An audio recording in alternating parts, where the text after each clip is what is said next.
Está usted a punto de escuchar el episodio número 60 de Hoy en la Ciencia. Y yo soy la Kishimishi. Yo soy Alan. Y yo soy Adrián Chávez. Y esto es Hoy en la Ciencia. Hay una tortuguita aquí. Pues. El agua de Jamaica, ¿no? El agua de Jamaica. Tisana de Jamaica. Sí.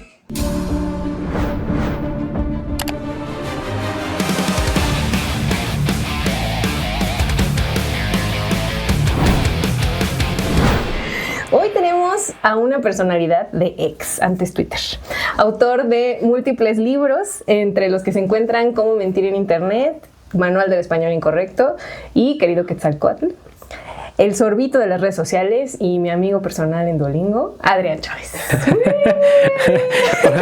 Estoy muy desconcertado por lo de la personalidad de X. Bueno, Wow, o sea, ¿tú me conociste en Twitter o por qué? No, o solo... pero bueno, y tal vez también tengo un sesgo, porque me salen notificaciones de todas las veces que escribes en Twitter, no todas las veces, pero sí, claro, es de lo que me sale así. Es la primera vez que me presentan así. Pero es que te peleas con mucha gente. Es verdad, es donde más me peleo, sí, eso es cierto. Eso es. El verdadero Twistar. Así es, sí, el original, sí, ya es como del 2012 eso, ¿no? Sí, Como ser Y entonces pienso que ahí eres otro ente, Adrián. Es verdad, sí. Y como te contesta tanta gente en estos términos bélicos, debe ser una personalidad, al menos en ese nicho.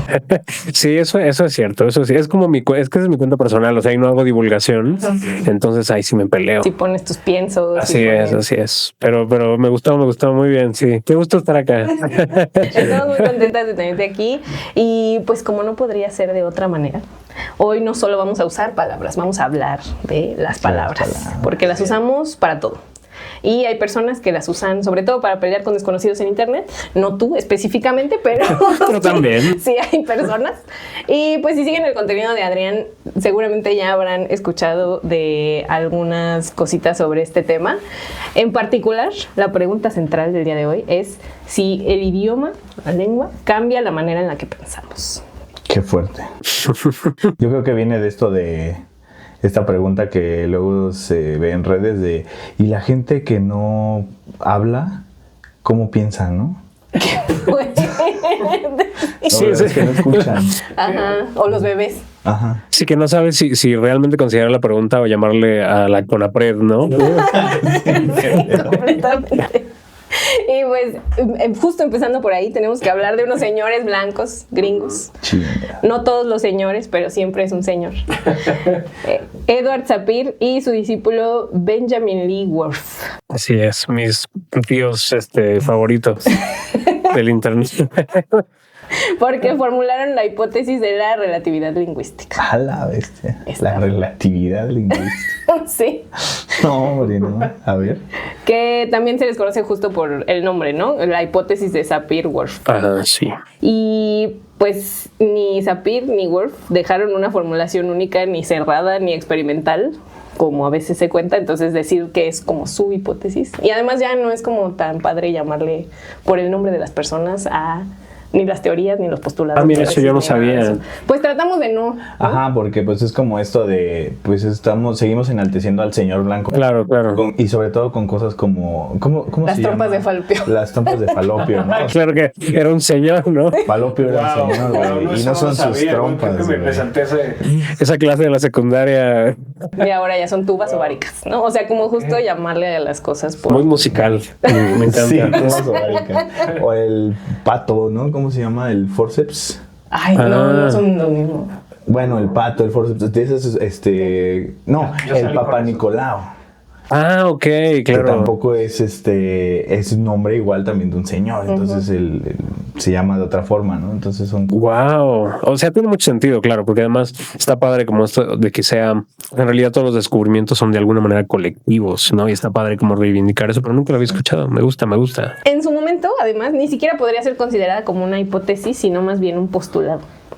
Si definimos que hipótesis es una suposición temporal que debe someterse a prueba, cosa que no hicieron, mientras que un postulado es una premisa que se acepta como verdadera por consenso o evidencia lógica previa, pero evidencia lógica, no evidencia de que hicimos experimentos, sin necesidad de demostrarla.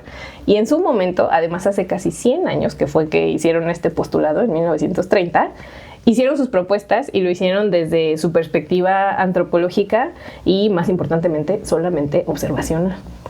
Así es. Que eso no quiere decir que en las ciencias sociales y que hacer estudios observacionales no sea valioso, pero en ese caso fue de una cosa muy particular, ¿no? A partir de la cual desarrollaron su postulado. Y el Wolf ni siquiera era antropólogo. No, era, sí.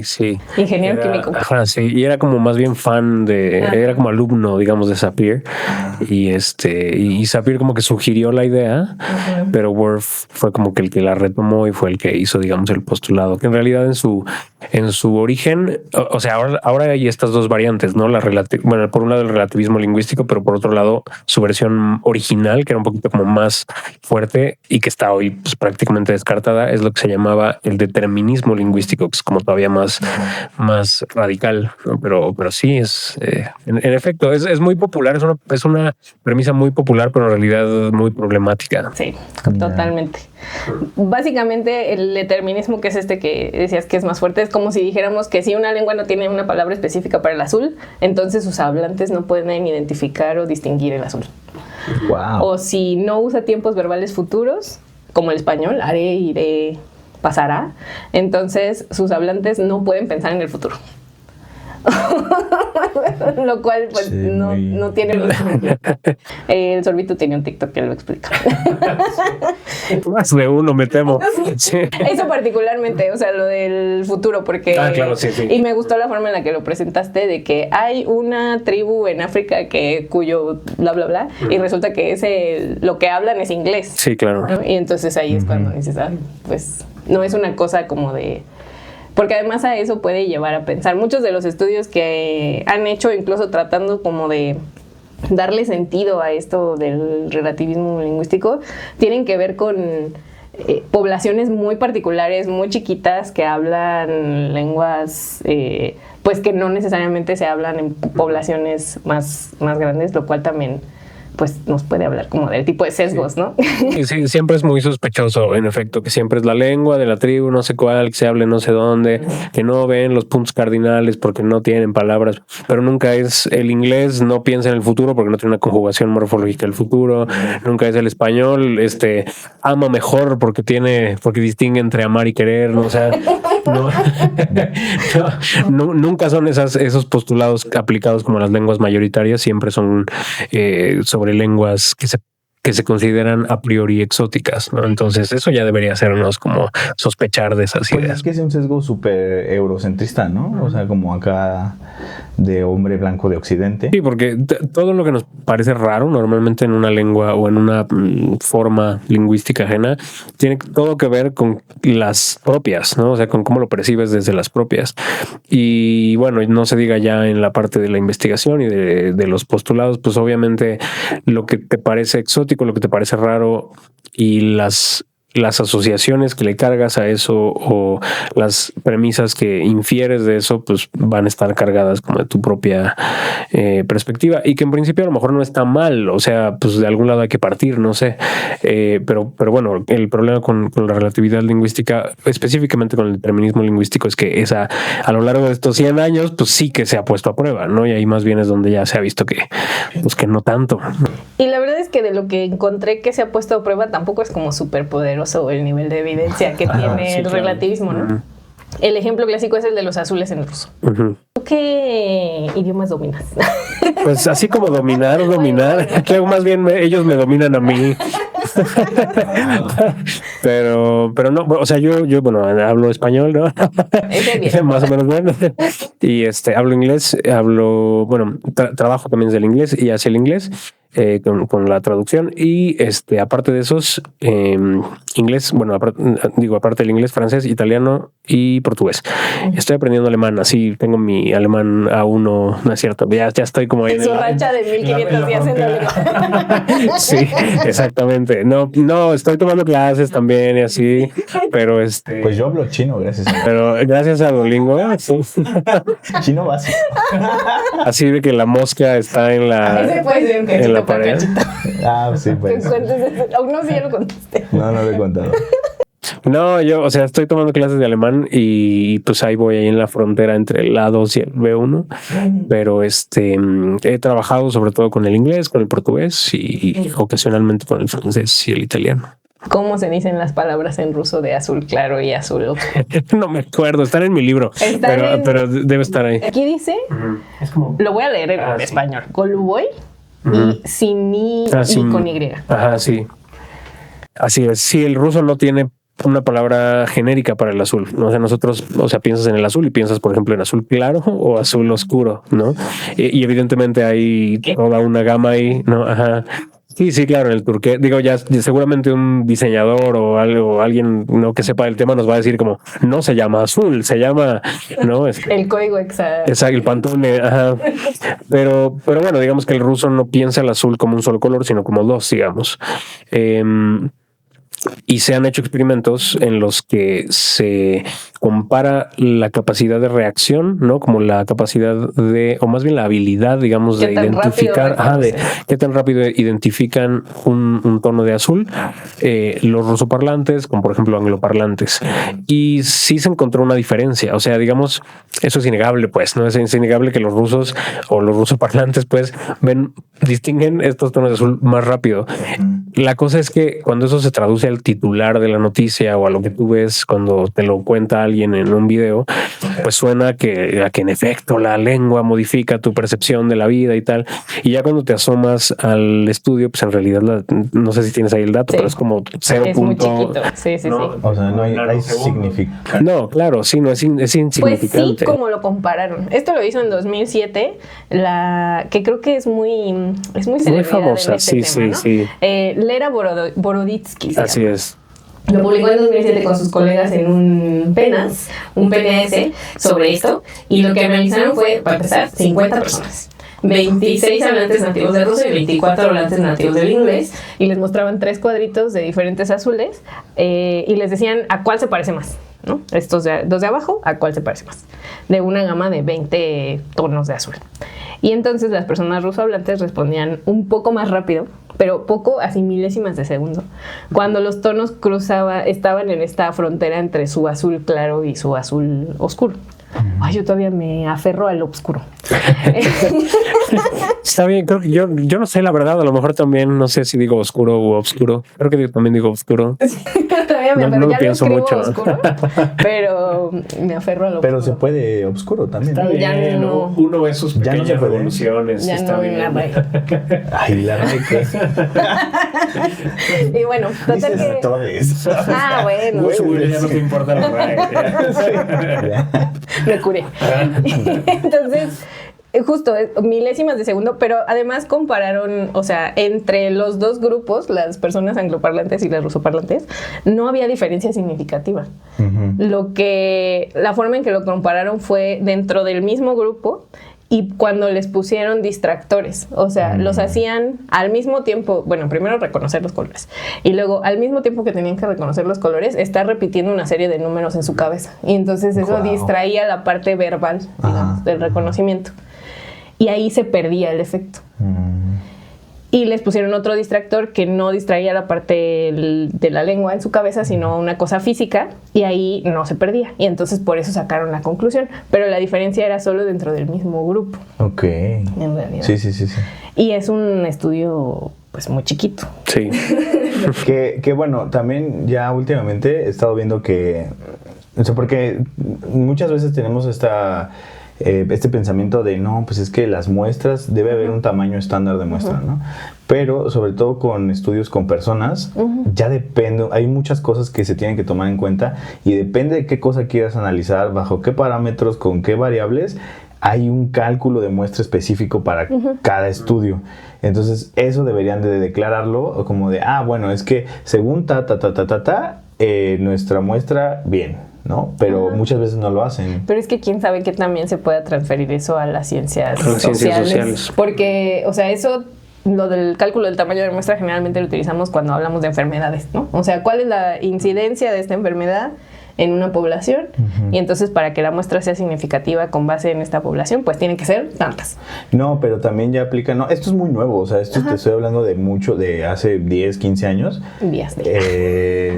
De que como ahora ya también se evalúan cosas a nivel genético muy particulares pues sí. En personas, es como algo súper, de que si lo evalúas como que en general, pues sí, va a ser como, no, pues no es insignificante, ¿no? O sea, no hay una diferencia, pero sí puedes hacer como que un cálculo más fino para ver qué onda, si tu muestra de que son 50 o 10, por ejemplo, hay estudios con 10 personas que sí es significante por tal y tal y tal, ¿no? Entonces esto pues se tiene que declarar como en esta parte, pero supongo que esto ya es más viejo y que esto es de 2007, sí. Ajá, no, entonces no. Pues y otra cosa que está muy curiosa de este estudio es que en realidad las personas hablantes de ruso, si las comparabas con las del inglés, no lo hacían más rápido.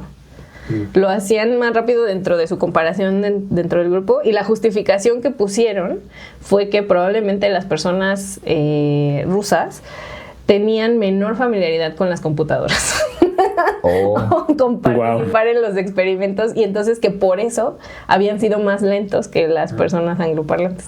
Claro, que eso también es un trasfondo, ¿no? Sí, claro. Sí, es en sí misma una hipótesis, ¿no? Que como... que no la probaron tampoco. Y en estudios más recientes, como el de Martinovic y colegas, que publicaron en 2020, hicieron un experimento similar, también chiquito, pero pues no pudieron encontrar ese mismo efecto en la velocidad. Sí, que es una constante además con lo que han encontrado Boroditsky y compañía, ¿no? Que en general han hecho algunas afirmaciones como esa, ¿no? La de los colores del ruso, la del chino, por ejemplo, ¿no? De la percepción del tiempo como espacio, ¿no? Que si los chinos lo piensan como de arriba hacia abajo y en occidente de atrás hacia adelante, y también lo han hecho con estas palabras de izquierda, no es cierto, no, con lo del género, ¿no? Lo del femenino y el masculino, y que si los alemanes, que en alemán la palabra puente es femenino y en español es masculino, y entonces comparan los adjetivos que le atribuyen las personas a cada uno de estos dos, adjetivos positivos que le atribuyen, pero en realidad en todos estos casos se han hecho estudios posteriores que no encuentran lo que dicen ellos que encuentran, y específicamente en lo de los puentes, además, el estudio ni siquiera existe, o sea, no está publicado. Entonces ni siquiera hay manera como de revisarlo. Lo que hicieron. Lo cual es muy irónico, porque además esa es quizá la afirmación más popular de esta señora. O sea, tiene una TED Talk famosísima en la que explica todo esto, pero pues sí, te vas al estudio y el estudio cita a otro estudio y ese estudio dice pendiente publicación y quién sabe dónde está, entonces no hay manera de comprobarlo. Ajá. Está, y justo en un estudio que sí se publicó, que es, pues digamos, un poco más grande, una muestra total de 375 participantes, pues no encontraron eso. Entonces, pues ni al caso la señora. Y hasta, o sea, investigando y así, vi que salen estos cosos de BBVA que tienen su fondo azul, y que entonces, pues ahí parece que invitan a personas muy sabionas a decir cosas. Sin Master Muñoz, ¿no? Ha estado ahí. Ya una vez vi a ese güey ahí. Saludos. Pues ahí sale esta señora. Bueno, no sé si sean personas muy sabiondas o solo que tienen algo que decir, pero creo que el contexto en el que se presentan las cosas que dicen esta gente, y al estar mezcladas justo, pues les da una autoridad. Creo que esa es la cosa, ¿no? Que al final, a ver, están haciendo estudios, ¿no? Y eso creo ya de entrada tiene algo de loable, tratar de demostrar una premisa por muy impopular que la premisa sea. El problema creo es más bien como ese toque como de deshonestidad que hay en salir a una TED Talk a decir cosas que en realidad no podemos comprobar. Y Y ya aunado a los problemas inherentes del estudio en sí, ¿no? Lo que ya mencionabas de la muestra y todo eso que, pues no sé, o sea, eso, yo siento que eso, por ejemplo, es parte de la discusión y es como, bueno, a ver, a lo mejor no funcionó, pero se puede replicar el estudio con una muestra más grande, se puede buscar como contrastar con otros estudios, no sé. El problema es que se afirman las cosas como si, o sea, como parecería que le importa más la premisa que lo que haya encontrado o no haya encontrado en el estudio, y ese es el problema. Y como son premisas muy taquilleras, ¿no? Como es el relativismo lingüístico es muy, muy atractivo, entonces es muy fácil salir a decir en una TED Talk o en un video de TikTok, ¿no? Salir a decir como de, claro, alguna vez me tocó desmentir un video que decía que los japoneses, por ejemplo, diseñaron sus ciudades, porque no sé si saben, pero en Japón las calles no tienen nombre, o sea, como que lo que tiene nombre son como pues como la manzana, o sea, como el bloque de edificios, digamos. Y entonces es muy desconcertante para un occidental llegar a Japón, ¿no? Y preguntar por una calle, ajá, y las calles son como solo espacios vacíos, ¿no? Entre los lotes, digamos. Y entonces no era una premisa, o sea, bueno, era una premisa de divulgación, digamos, en este caso. Lo que decía el video era que la razón por la que habían diseñado así sus calles es que aprenden a escribir no de como en Occidente, no como de izquierda a derecha, sino más bien como en cuadrantes, ¿no? Y lo cual no es falso, o sea, la escritura, los kanjis en particular pues son así, pero también en China hay kanjis, ¿no? Y evidentemente no hay o sea, en China no funcionan así las calles. Y además me parece que en ese video alguien me puso en los comentarios, no lo he comprobado, pero me parece que hay un lugar en América en el que tampoco, en el que las calles funcionan igual y pues evidentemente no hablan japonés, ¿no? Entonces hay otros factores ahí que involucrados, pero bueno, de nuevo la premisa es atractiva porque claro que los japoneses diseñan su ciudad en función de cómo escriben, ¿no? De la escritura japonesa, pues es como muy sexy, ajá, exactamente. Entonces es muy fácil, la explicación muy difícil. Sencilla, digamos, o sea, es exacto, como muy fácil y es muy intuitivo además. Ajá, es relacionar una cosa a otra directamente y atribuírselo a la nacionalidad, ¿no? Sí, claro. Yeah. Sí, además como la escritura oriental tiene esta cosa mística y que volvemos a lo mismo, es esta cosa exotizante, ¿no? Que tiene que ver más con lo que vemos como distinto que con que realmente hay un sustento. Entonces es un caldo de cultivo perfecto para la desinformación. Sí. Y entonces, si los efectos son tan pequeños y contextuales y difíciles de replicar, ¿por qué nos importa? ¿Por qué seguimos hablando de eso? ¿Eso qué tiene que ver con? Pues justo por esta versión pop, ¿no? De la relatividad lingüística que nos puede meter en problemas, porque no es lo mismo que con sus particularidades de estos estudios que sí existen. Digamos que la lengua puede influir en la atención, en la memoria, en las categorías que usamos o en cómo interpretamos una experiencia, porque eso pues al menos con la evidencia que hay, sí podemos decir que hay algo ahí, pero otra cosa muy distinta es decir que la lengua determina la realidad. Sí, es como más interesante, creo, lo que se puede decir desde la lingüística cognitiva, ¿no? Como de la intersección entre por ejemplo, todo esto que dicen los lingüistas cognitivos de los marcos conceptuales, de cómo, por ejemplo, el uso de metáforas, ¿no? Te puede predisponer de alguna manera, no porque modifique tu realidad, sino porque, pues, obviamente tu cerebro decodifica una metáfora y viene como en paquete, ¿no? Sí, o sea, si tú nombras a una población como plaga, por ejemplo, ¿no? A un grupo poblacional como plaga, pues obviamente quien suscribe esa metáfora o quien recibe esa metáfora pues va a entender la metáfora con todo lo que implica, ¿no? Con todos los semas, digamos, con esos trocitos de significado que implica lo que ya sabe de una plaga. Entonces sí hay como cierta, pues podríamos decir como cierto condicionamiento metafórico o conceptual, ¿no? En las palabras que elegimos y cómo estas pueden predisponer nuestra comprensión de las cosas.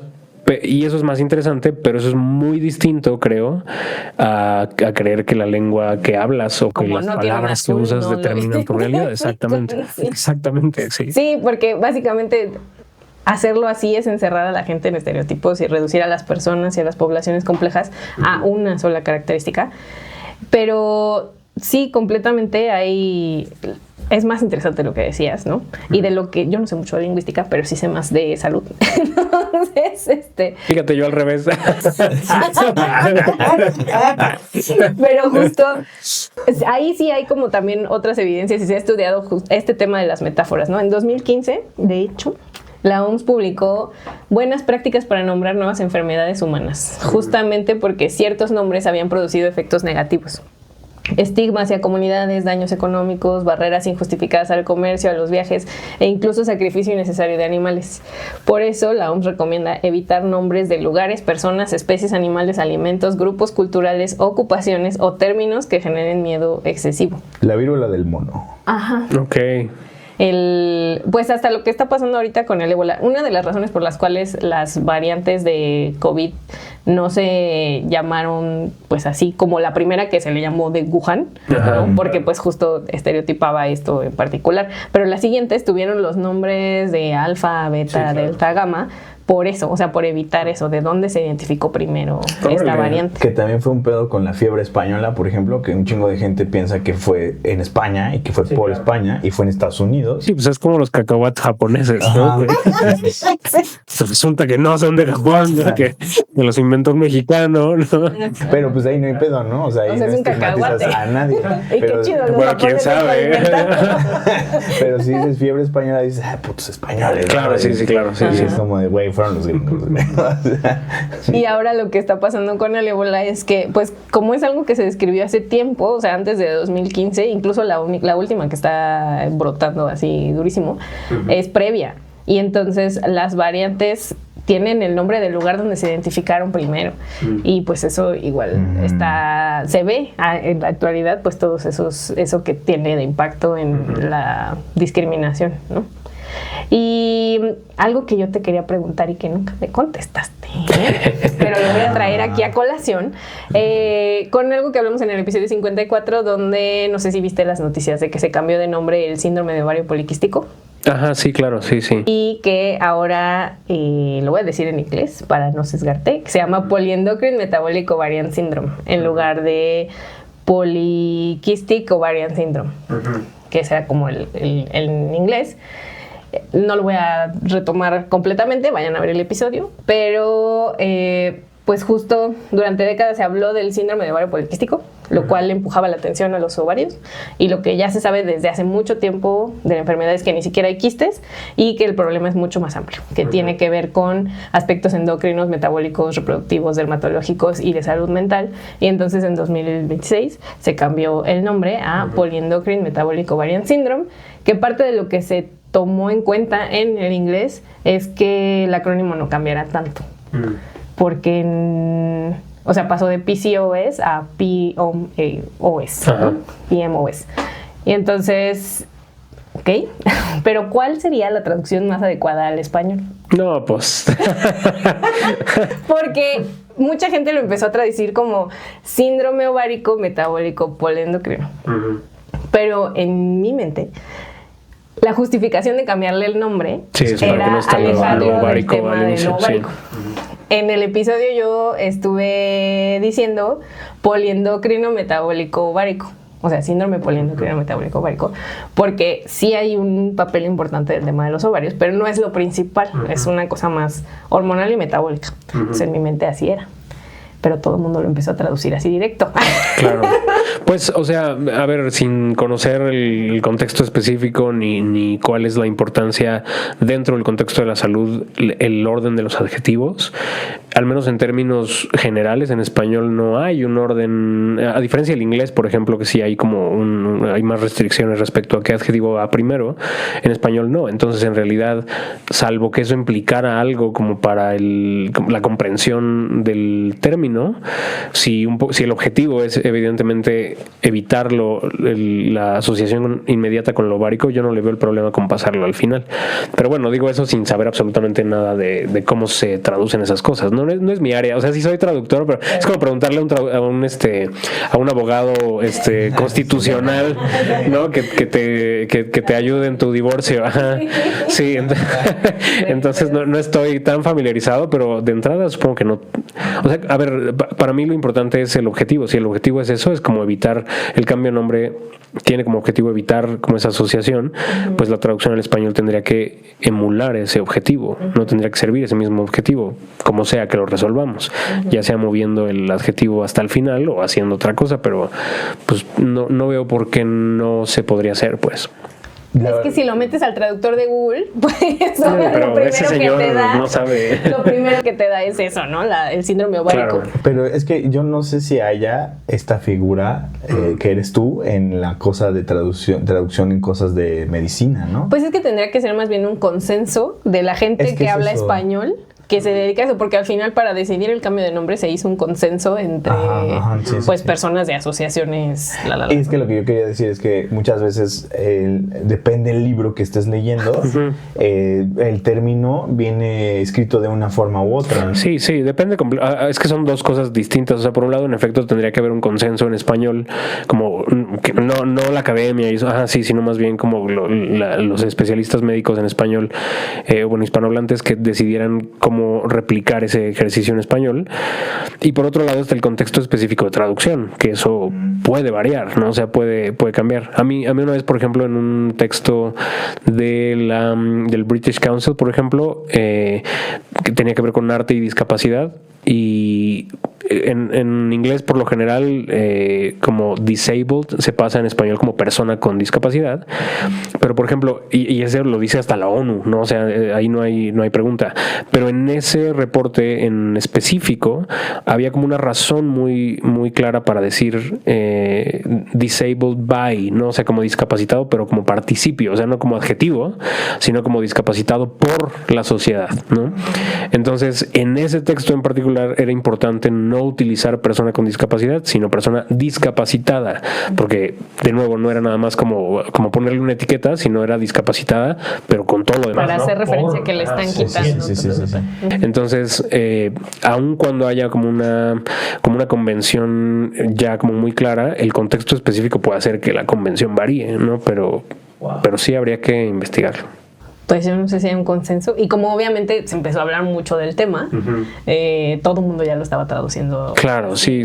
Y dije, yo creo que la gente en español no se ha sentado, o sea, ni la gente de traducción, ni la gente del ámbito médico se ha sentado a hablar de esto, ¿no? Que por ejemplo, en un caso como esos, yo quiero pensar que... Debió de haberse hecho a la par.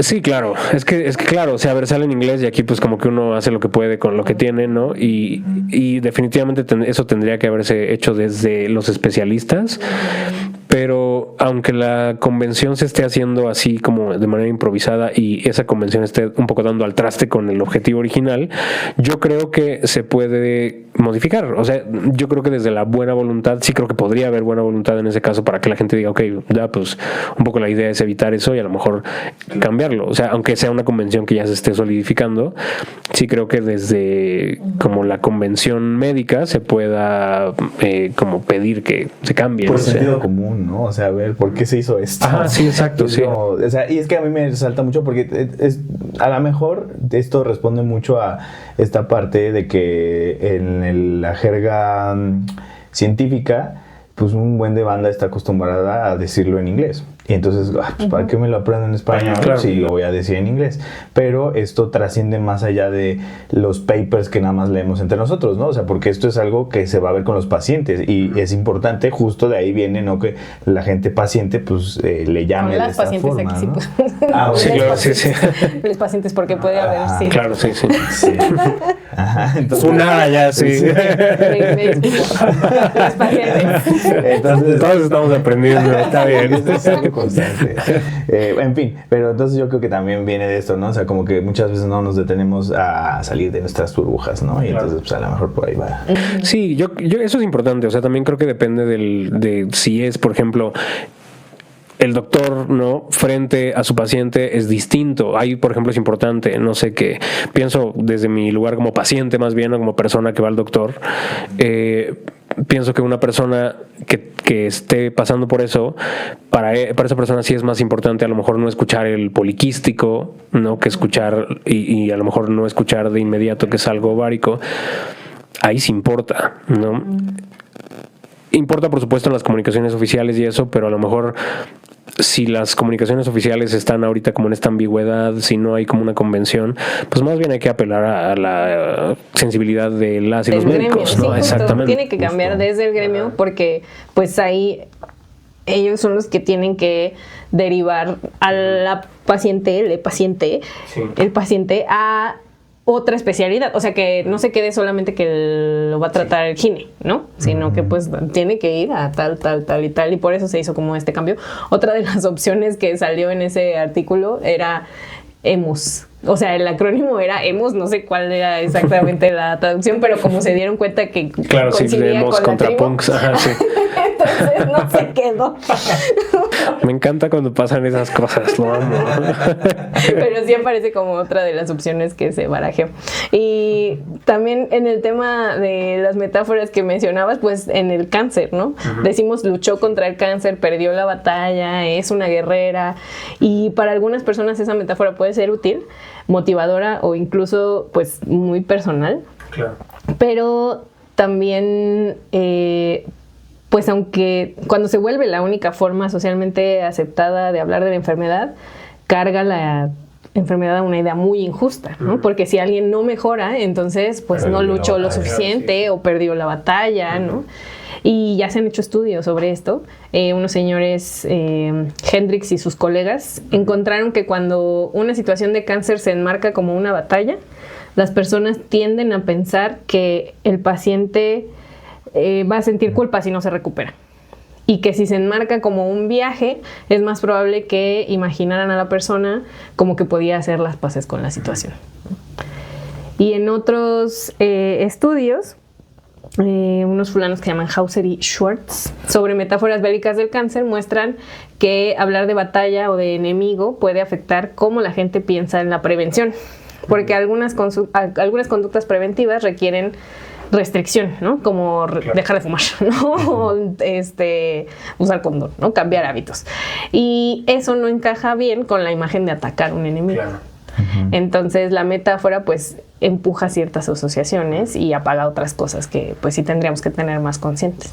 Sí, sí. Creo, ahí es donde entra con esto que decíamos, ¿no? El marco metafórico, ¿no? De cómo las metáforas bélicas en este caso te predisponen a ciertas cosas. Creo que lo importante en todo caso es recordar que la lengua no actúa sola, o sea, que ahí es donde se separa de nuevo como de esta afirmación facilona del determinismo o del relativismo. No es que porque le digas así de pronto ya tú vas a actuar en consecuencia. En realidad va de la mano con otras cosas, ¿no? Y evidentemente esa forma de enmarcar metafóricamente la enfermedad obedece a su vez como a cierto marco social, ¿no? Y cultural.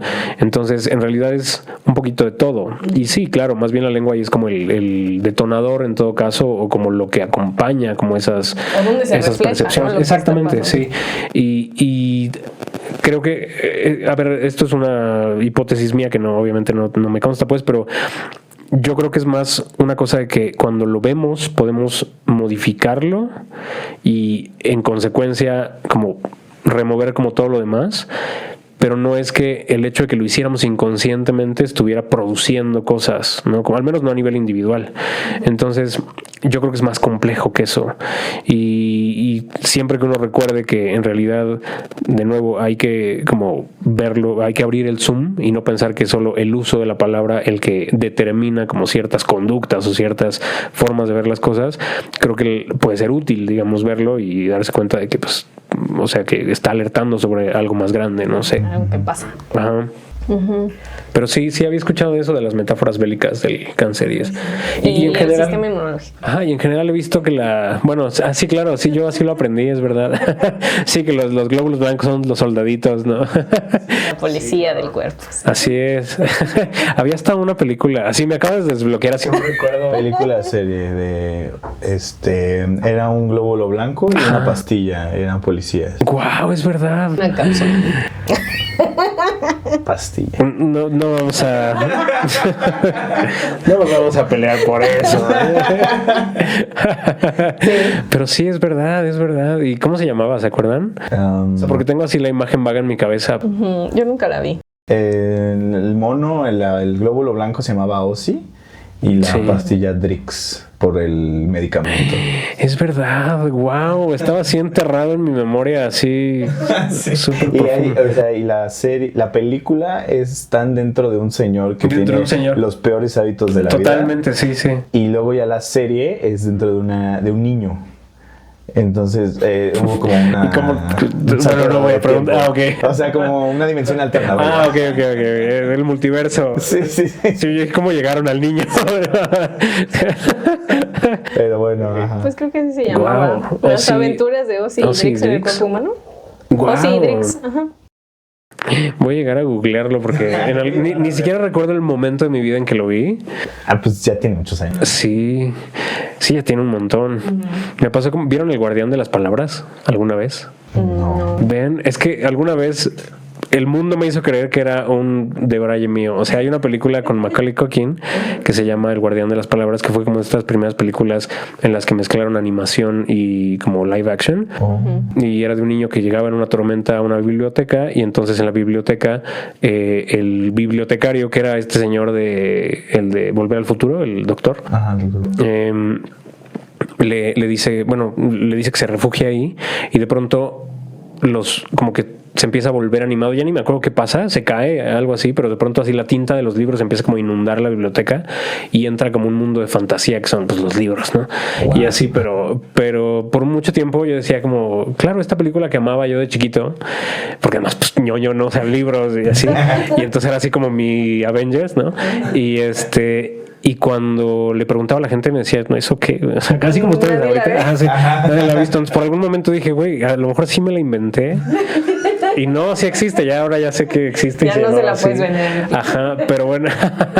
Sí, no, pero bueno, por un momento creí que era el mismo caso, pero no, mira, sí la vimos, sí.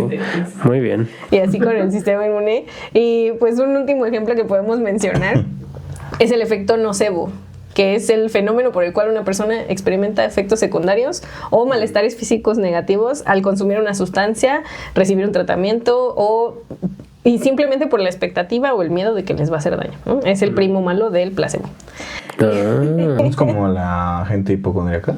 No, eso es otra cosa. Pero eso es que cualquier cosa que ven asociada con enfermedades, dicen, a mí también me duele la cabeza. Cáncer del cerebro. Wow. Pero no, ese es como en lugar del efecto placebo, que es de creo que me va a hacer bien y entonces me hace bien. Algo. ¿Cómo se llama? ¿Efecto qué? Nocebo. Nocebo. Wow, yo le hubiera puesto efecto guasebo. Como el villano el primo malo del placebo. Seguramente es alguna cosa de cómo se tradujo. Sí, o sea, porque yo siempre lo he visto así en español, pero pues ¿No es por nocivo? Pues, o sea, suena puede ser como ajá. parecido a eso. Wow. Y pues estas palabras que pueden usar las médicos para decirte puedes tener tales o cuales efectos secundarios, pueden generar ese efecto. Y no significa que todo esté en tu mente, sino que pues justo la ansiedad, la atención muy particular que le pongas a un síntoma, la expectativa o esta experiencia corporal, pues sí se conectan con lo que vives, ¿no? En la realidad. Hicieron una revisión, un señor que se llama Barnes, sobre el efecto nocebo y la comunicación médica, donde pues lo que plantean es esta paradoja ética de que sí hay que hablar de los efectos secundarios para que pues las personas sepan a qué se pueden enfrentar y que den su consentimiento informado a las cosas y así, pero la forma de comunicar esos riesgos puede influir en cómo se viven, porque decir que 10% de las personas presentarán náusea y decir que el 90% de las personas no presentarán náusea, pues es el mismo dato, pero no necesariamente genera la misma. Sí, claro. Sí, es como cuando publicas un video y así 80 personas te dicen, wow, increíble video, y 2 personas te dicen como, muérete, ¿no? Y tú, el hate está horrible, ¿no? Sí, justo. Sí. Entonces, aunque hay una evidencia limitada sobre este encuadre positivo de cómo comunicar las cosas, sí, pues hay un acercamiento de que puede tener una consecuencia en la clínica, ¿no? Entonces, de nuevo, hay que tener cuidado con los dos extremos, de que creer que las palabras crean toda la realidad es muy cómodo, es muy reduccionista, como ya dijimos, pero también creer que son solo palabras y que no importa, pues se va al otro extremo y es una forma de ignorar las consecuencias que puede tener el cómo te comunicas, ¿no? Porque todo comunica, diría la gente periodista, comunicadora. Y pues podemos hablar de algo mucho más cotidiano. Sí, claro. Las groserías. Muy bien. Pito. Oye. Porque justo es eso, ¿no? No tienen solo un significado, sino que está dado por la carga social y emocional y corporal que tienen, ¿no? ¿Cuál es tu grosería favorita? Ay, no sé, me gusta mucho. A ver, me gusta mucho como el chingao, ¿no? Como chingado, o sea, como todas las variantes de chingar, pero la palabra verga me parece también fuerte. Sí, estoy tratando de enunciar esto sin que pueda ser usado en mi contra. Quiero decir, me gusta mucho. Pero sí, o sea, pero es como de esas palabras que siento que es muy fácil como para que sea tu grosería favorita. Siento que siento que me devalúa. Puede ser que tengas una favorita y una que sea la que más recurres. Es que creo que esa es la que más, así, la más honesta, digamos, creo que es esa. El que sale así, ¿no? Sí, pero me gusta mucho como las groserías aglutinadas, ¿no? Como esto que hacen los colombianos de decir hijo de puta, por ejemplo, ¿no? Como que se convierte como en una sola palabra. Eso me gusta mucho, pero sí, creo que verga es como que suena, como que resuena, como que es como 2 sílabas, como honesta, ¿no? Como que no... Se puede utilizar en múltiples contextos. Sí. A mí me parece, ahorita que dijiste de los colombianos, me parece bien cagado que gonorrea es precioso, es horrible, pero su belleza es su... Sí, claro, sí. O sea, yo de por sí, estas palabras que terminan en rea, ¿no? Que parece que siempre se suenan como lo que nombran, ¿no? Como diarrea, verborrea, gonorrea, ¿no?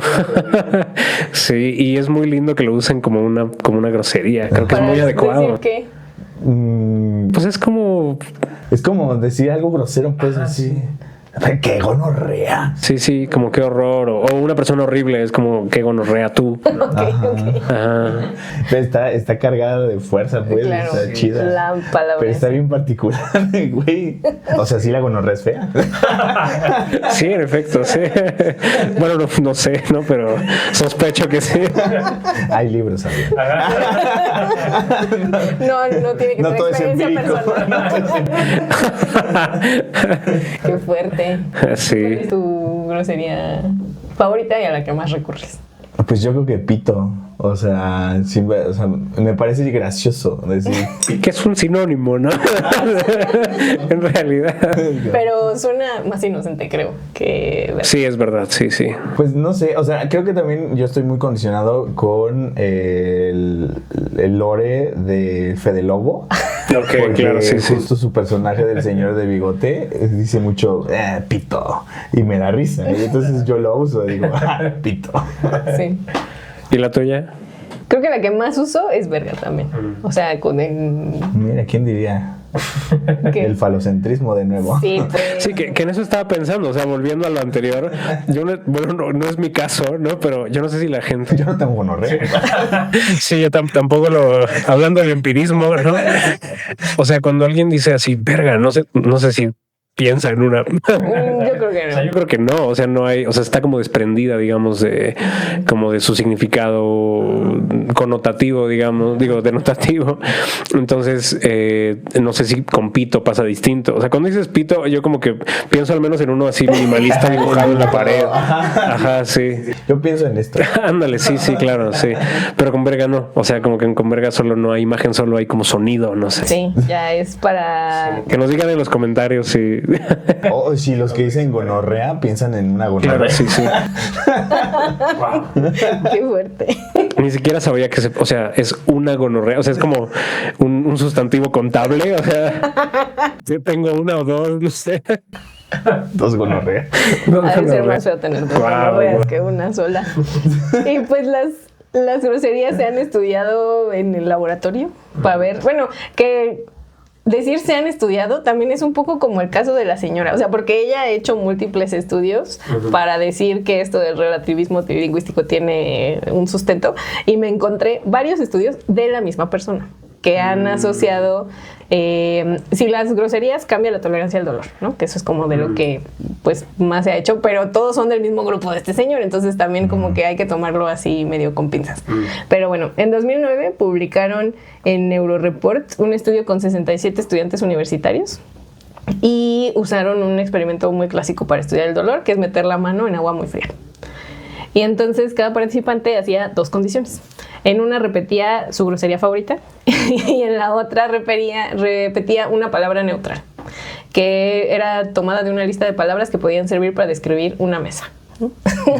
Muy neutral. Justo para que no les despertara nada, ¿no? Emocionalmente. Y mientras repetían la palabra, metían la mano en el agua helada y la mantenían ahí hasta que ya no podían. Midieron cuánto tiempo aguantaban, qué tanto dolor reportaban y su frecuencia cardíaca. Y encontraron que cuando repetían la grosería, aguantaban más tiempo, reportaban menos dolor y mostraban mayor frecuencia cardíaca. O sea, sí les estaba doliendo, pero reportaban que les dolía menos. Los hombres pasaron en promedio de 2.4 minutos con la palabra neutral a poco más de 3 minutos cuando repetían la grosería. Las mujeres como de 1.5 minutos a 2 minutos cuando estaban diciendo groserías. Obviamente, también es un estudio chiquito, también tiene sus limitaciones y no podemos empezar a recetar mentadas para resolver dolores. Me estás diciendo que mientras les estaba doliendo, o sea, en un momento estaban decían, así, verga, y en otro momento estaban cuadrada. Sí, completamente. Sí, la ciencia, a veces así es la ciencia, bro. Sí, espérate, porque viene uno más cagado. Entonces, bueno, sí, sugiere, ¿no?, que ciertas palabras pueden activar una respuesta fisiológica que cambia cómo toleramos un estímulo doloroso. En un estudio más adelante, en 2011, se preguntaron si se gastaba el efecto de la grosería. O sea, que si... Esto lo hicieron con 71 participantes y compararon entre una grosería y palabra neutral otra vez, pero también le preguntaron a la gente con qué frecuencia usaban groserías en la vida diaria. Y entonces, decir groserías aumentaba la tolerancia al dolor, eso se replicó, al menos en ese sentido, aunque es del mismo grupo de investigación, están reportando lo mismo constantemente. Pero quienes usaban groserías con más frecuencia obtenían un menor efecto, un menor beneficio en la prueba. Órale. Y entonces, pues esto sugiere que hay una habituación ahí, sí, ¿no? Ya no es lo mismo, a lo mejor en nuestro caso que usamos mucho la palabra verde, pues no sería lo mismo que, no sé, con otra grosería que no uses tanto. Claro. Gonorrea, por ejemplo. Sí, jamás. Y en 2020, ya un estudio más reciente, con otra estudiante seguramente, vieron si podían inventar nuevas groserías. Wow, eso me interesa. Analizaron los datos de 92 personas y les hacían pasar por 4 condiciones: repetir su grosería real favorita en inglés, repetir 2 palabras inventadas, fouch y ¿cómo se lee eso? TWIZ pipe. Wow, parece así contraseña de algo, ¿no? Teclado QWERTY. Esta. Twist pipe, ¿no? O sea, está en inglés, supongo que. Bueno, fouch y twist pipe.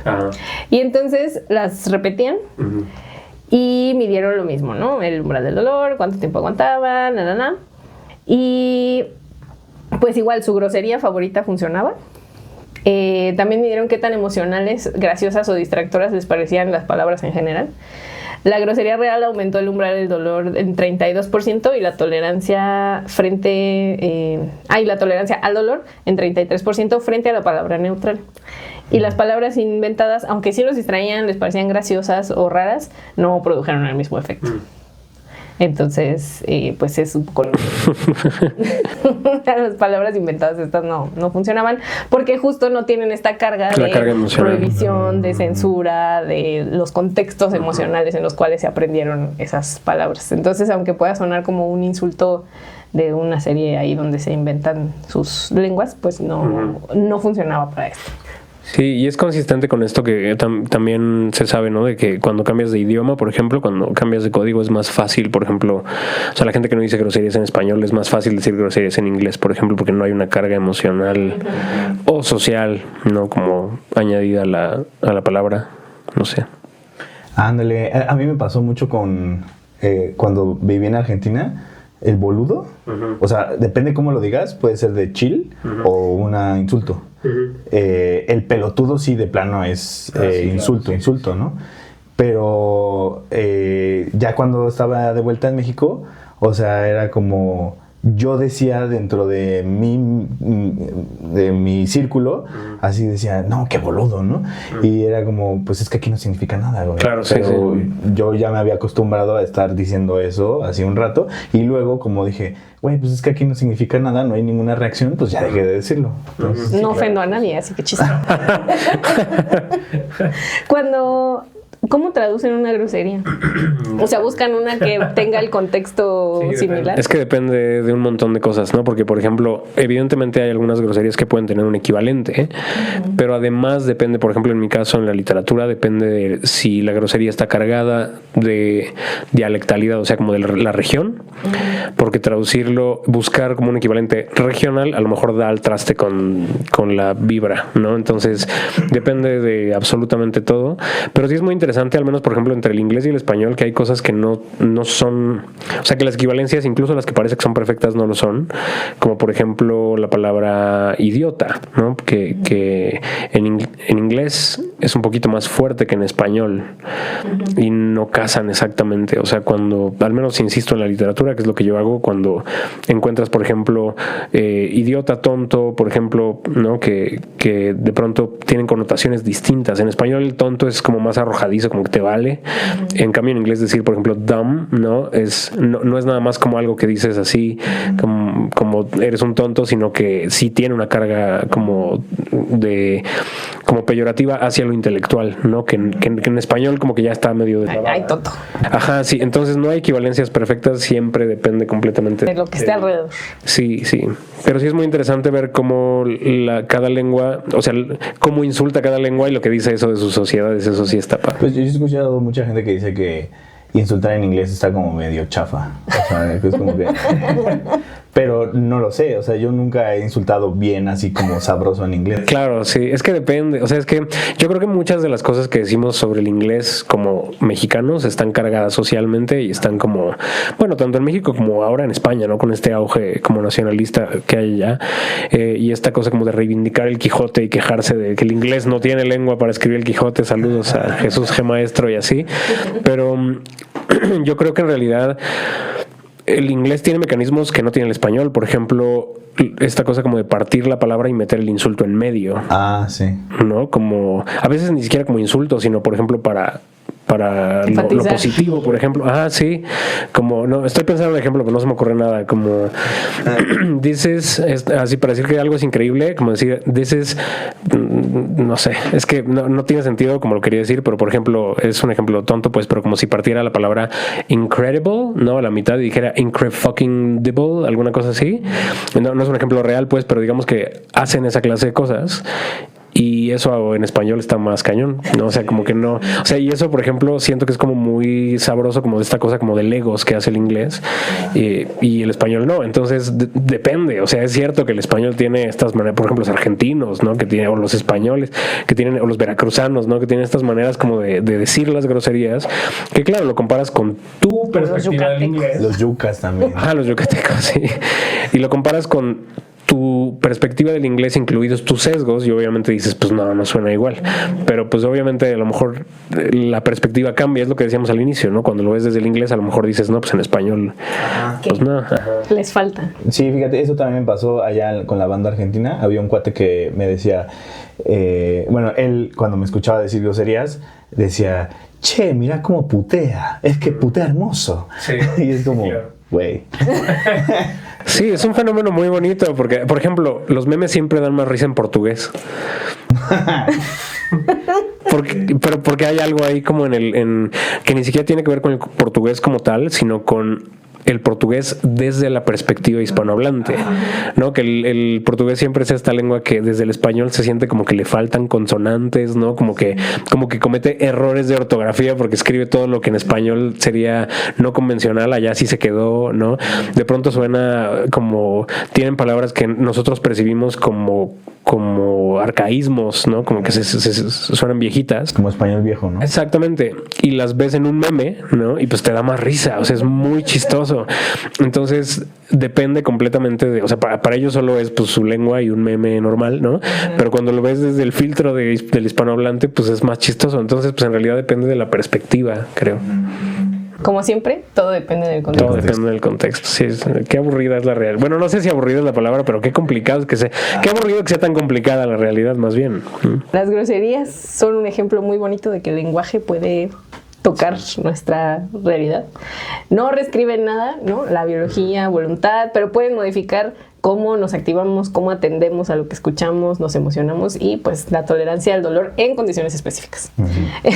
Y si dicen muchas groserías, no. Y pues nada, cuando alguien te diga que tu idioma determina tu realidad, podemos bajarle 2 rayitas. Sospecha siempre. Cuando alguien diga que solo son palabras, también podemos hacer así de levantar la ceja. Yo no puedo levantar una sola ceja, pero imagínense que sí. El sticker. ¿Eso se puede? No, nunca lo había intentado. Ahí sí, te salió. Sí, así. Te sale de este lado, del La otro. derecha. Wow. No sabía. Desbloqueaste una habilidad nueva. Ahora me siento como mitad, así como si me hubiera puesto Botox, ¿no? Sí. Completamente. Y pues eso. Wow. Eso con las palabras. Qué belleza. Muchas gracias La por ciencia. La ciencia. La ciencia es increíble. Y pues con eso podemos pasar a Las las recomendaciones. recomendaciones. Muy bien. ¿Nos puedes recomendar algo para usar los ojos? Ya dijimos que... Sí, o sea, voy a recomendar cosas así que traigo frescas porque las acabo de leer. Le acabo de leer un libro que se llama Los empleados, de una danesa, me parece una señora danesa que se llama Olga Raven o Raven, no sé, como que mi sesgo lo pronuncia en inglés, pero así se escribe R-A-V chica N. Es una novela corta, que es una novela de ciencia ficción, pero es muy interesante porque lo que hace es que cada capítulo, que son viñetas chiquititas, son como entrevistas de como laborales, ¿no? Como del personal de una nave espacial. Y entonces vamos descubriendo que algunos de ellos son humanos, otros no, otros son como robots, pero de pronto ya no entiendes cuál es cuál. Y a lo largo de las entrevistas se va desarrollando como una crisis o algo que está pasando ahí en esa nave espacial. Pero nunca, no es esta clase de historia de ciencia ficción en la que ves así el universo entero y te cuentan todo y crean esto, sino que más bien lo que estás viendo son empleados en crisis.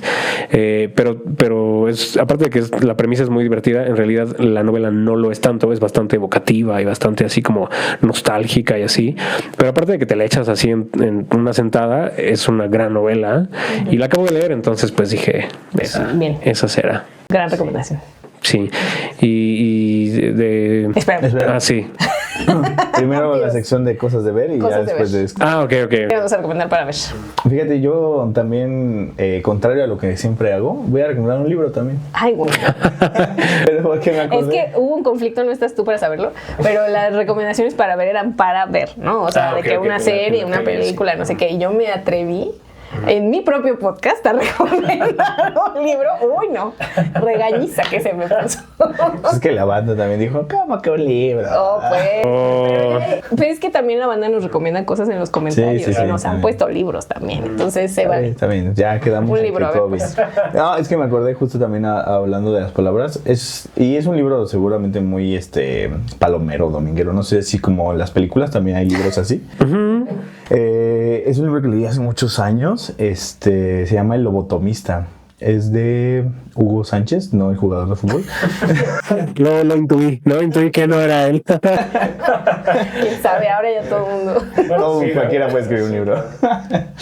Entonces, es que justo en es una novela igual. Hablan sobre un sujeto que quiere hacer esclavos, gente esclava, ¿no? Pero dentro de los normativas ya. acá, Ajá. dentro del marco de la ley, vaya, porque utilizan pues gente que está en la cárcel. Me recuerda mucho a la premisa del ¿cómo se llama? El Cien Pies Humano 3. Si no la han visto, no va a ser mi recomendación. Si tienen la oportunidad, desaprovechenla. Está cotorra. Pero bueno, entonces este cuate, pues justo lo que quiere hacer es a través de lobotomías generar como que esta gente que sin voluntad y bla, bla, bla, y que obedezcan, ¿no? Y una de las cosas que con los primeros experimentos con los que va viendo que sí funcionan sus lobotomías es con cómo cambia el lenguaje en esta gente y cómo solo pueden asociar ciertas palabras a ciertos significados y no sé qué, bla, bla, bla. Y entonces como que de ahí va experimentando y hasta tiene a sus favoritos y hasta se convierten en sus esclavos sexuales. O sea, Wow. es una locura, ¿no? O sea, está muy cerdo, la verdad, pero está morboso. Entonces, está chiquito, está como así y lo acabas rápido. Entonces, O sea, está cerdo bien. sí, cerdo bien. Y que siempre y cuando digas, esto está mal. Claro, sí, claro, sí.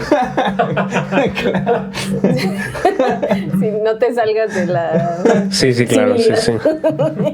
Ok, gran recomendación voy a decir. Pues yo voy a recomendar algo mucho más simple, pero que está padre, si es para ver. Es una transferencia de recomendación que nos dejó Pau en el episodio de Ana Julia. Voy a recomendar Snack vs. Chef. Oh, bien. Ok. Es una serie de concursos. A mí me gustan mucho los concursos. Y pues, es una competencia de chefs que tratan de replicar snacks, ¿no? Chefs científicos. Sí, científicos moleculares que tratan de replicar un chocolate, o sea, cheto. un Flaming Hot, un bocadín, pero gringo, ¿no? O cosas así. Y con sus técnicas ahí. Está divertido. Ok. Muy bien. Y para escuchar, ahora sí. Para escuchar, traigo así en la cabeza como muy pegada esta canción que hizo Mon Laferte para el intro de La Casa de los Espíritus, de la serie que se acaba de estrenar, y se llama Nuestra Casa. Y es muy linda. Y no sé, la traigo como en la cabeza porque estaba viendo la serie es linda también, es una buena recomendación también, por cierto, para ver. Pero pero me gustó mucho la canción que hizo para el inicio y los créditos del inicio son muy lindos también. Si no quieren ver la serie pueden ver los créditos, supongo que están en YouTube. Y así que esa. Va. Esa la vamos a poner en la playlist de las músicas de la ciencia que pueden encontrar en YouTube Music. ¿Tú qué nos vas a escuchar? Recomendar para escuchar. Pues yo sigo traumado con Luis Miguel, así que es que acabo de ver la serie de Luis Miguel. Ok. Me encantan las canciones de Luis Miguel. Y creo que quiero recomendar, no por lo que dice, sino por el aura que genera, la de Por Debajo de la Mesa. Sí me hace sentir cosas. Cosas de muchacho. Cosas de lo que sea. Cosas de muchacha acapulqueña de los 80. Qué Sí. fuerte. Sí. Grande Luis Miguel en voz. En persona ya... Ahí no sabemos, ¿no? Yo no he visto la serie, entonces no sé, pero... Te la recomiendo. Sí. Es que pero sí, como vos, sí. Está muy acá la serie, trae mucho... Pues igual, morbosa, ¿no? O sea, de que... no mames, sí pasó eso. Bueno, gran recomendación. Yo, solo para que no se acabe de llenar de Luis Miguel, voy a recomendar del enemigo de Luis Miguel. Oh, ¿Palazuelos canta? ¿Roberto Palazuelos? sí. No es cierto, todos son amigos, ¿no? No sé. Eran cuates. Es que no he visto la serie, ¿ves? Tengo que ver la serie. Y justo para que identifiques el enemigo de Luis Miguel, también sale ahí en la serie. Según yo, es Cristian Castro. ¿Es Cristian Castro? Fue Cristian Castro. En la mente de Luis Miguel. Ajá, exactamente. Es que todo desde la perspectiva de Luis Miguel. Yo sí creo que canta mejor Cristian Castro. Es que tiene un rango vocal muy distinto, pues, y tiene un estilo también distinto. Sí. Aparte, siento que Cristian Castro puede cantar metal, pero Luis Miguel no. Tal vez un metal folclórico, si te lo toca. Sí, pues tú sabes más que yo, pero o sea, no, pero definitivamente. Pues. Sí, definitivamente. Sí, yo creo que Cristian Castro me gusta más como artista, Luis Miguel como figura. Ok. Entonces, Lo que representa. Ajá. Pero bueno, ¿cuál es? Azul, pues sí, o sea, vi el video recién y me parece muy gracioso. Entonces, ya es creo que de las más populares, como para contrarrestar las 8 canciones de Luis Miguel que llevamos en la play. Oh, wow. No son 8, pero sí son varias ya. Son 2. Con esta 3. Azul, de Cristian Castro, y esa va para la playlist. Ok. Pues listo, con esto terminamos el episodio. Algo que nos haya faltado comentar o que quieras que te vean, esto sale el último lunes de junio Así que después de eso... No, nada, no, a mí me encuentran como No Chávez Nada en todos lados y mis libros en librerías y ya viene el nuevo libro, pero pues espérenlo para mediados de año y pues eso. Qué padre. Muchas gracias por la invitación. Qué padre tenerte aquí y gracias a ti, gracias a nuestros Patreons. Gracias, Por gracias. tener fe, por apoyar este proyecto siempre. Y a toda la banda que no es Patreon, pero está aquí también. Comentándonos y dándonos likes. Gracias. Dejen sus comentarios. ¿Cuál es tu emoji favorito? El que le hace así como que está. ¿Que descansa? Sí, pero siento que yo lo uso para todo, así como para algo bueno y para algo terrible, no, entonces. Ok, déjenos ese emoji con 3 palabras de comentario. Nos puede poner su grosería favorita, a ver si eso activa el algoritmo de le están diciendo muchas groserías a esto, hay que recomendarlo. Puede ser que funcione. Sí, miéntenos la madre, así. De la peor forma que conozcan. Miéntenle la madre. Le pone un corazón al final. Y el... Ajá, para que sepamos que es irónico, ¿no? para poder distinguir el hate real del instrumental. Sí. Muchas gracias por estar aquí. Esto fue La Ciencia. Adiós. Bye. Adiós.